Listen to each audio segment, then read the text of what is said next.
Саламатсызбы, тегүрткени көрүп жатасыз. Күнүнө аз эле дегенде 3 жолудан бет кап тагынгыла деп эскертип, өздөрүнүн бетинде бет кабы жок болгон беттер жөнүндө кеп кылабыз.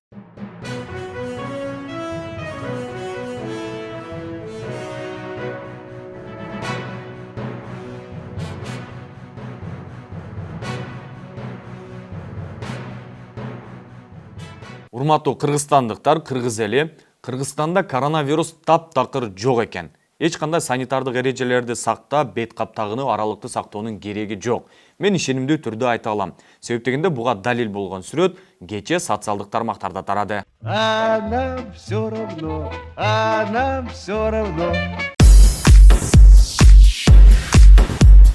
Бул мурунку премьер-министр Мухаммедкалый Абылгазиевди узатып, жаңы дайындалган Кубатбек Бороновдун расмий ишке киргендеги өкмөт мүчөлөрүнүн сүрөтү.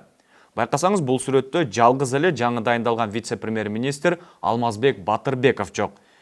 Бизге жеке булактардын билдиришинче, так ушул сүрөттү ошол Алмазбек Батырбеков тарткан. Демек ал фотоаппарат артында.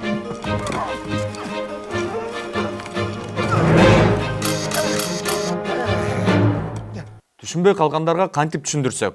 Бул сүрөт 3 айдан бери таң заардан түнгө чейин ондогон телерадиолордон маска тагынгыла, аралыкты сактагыла, эрежени сактагыла, коронавирус деген өкмөт мүчөлөрүнүн кечээ түшкөн сүрөтү. Вокруг нас целый инкубатор шарлатанов, и здесь таится немалая опасность. Баса, санитардык эрежелерди сактабагандарга, бет кап тагынбагандарга аз эле дегенде 3000 сомдон айып салуу сунушталган.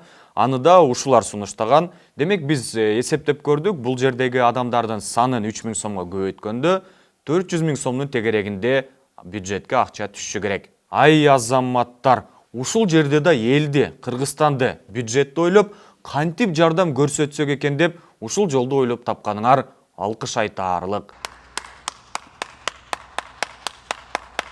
Кыстырма айта кетели, Украинанын президенти Владимир Зеленский да бюджетке акча кошууда так ушул силердикиндей жолду колдонгон.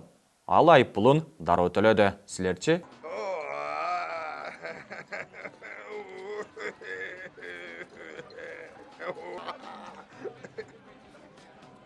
Негизи тажы вирус дүйнө жүзүнө тарап, анын ичинде Кыргызстанда да бар экени далилдер менен айтылып келет.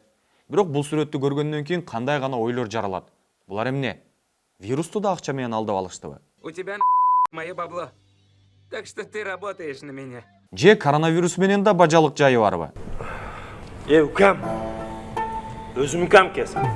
Ака ukачыл ukam мындагыларды да жакшылап сүйлөшөйүн. Балким булардын баарынын иммунитети өтө күчтүү. Баса, иммунитетти көтөрүү үчүн эмне жаш керек эле? Иммунитетти көтөрүш үчүн негизи ат башын балын жеш керек да. Ушу бал аябай жакшы. Бул сүрөттө бет кап тагуу, аралыкты сактоодон башка дагы бир маани берчү жагдай бар.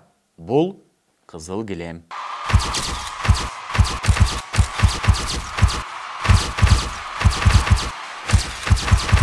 Бул килемде мурунку премьер-министр Мухаммедкалый Абылгазиевди узаткан көрүнөт. Албетте туура кылышат. Абылгазиев баш болгон өкмөт мүчөлөрү 2 жыл ичинде мамлекет үчүн эбегейсиз тоодой болгон иштерди аткарбадыбы? Мисалга алсак, канчалаган логистикалык борборлор курулду. Тарыхта биринчи жолу бюджетте тартыштык жок. Экономикада болуп көрбөгөндөй секирик жасалды. Анан дагы эң башкысы, баарыбызга буюрса аракет кылып жатабыз деген сөз менен сөгүнгөндү үйрөтүп кетти. Герой, которого мы не заслуживали, но который был нужен нам. Он был рыцарем в сверкающих доспехах.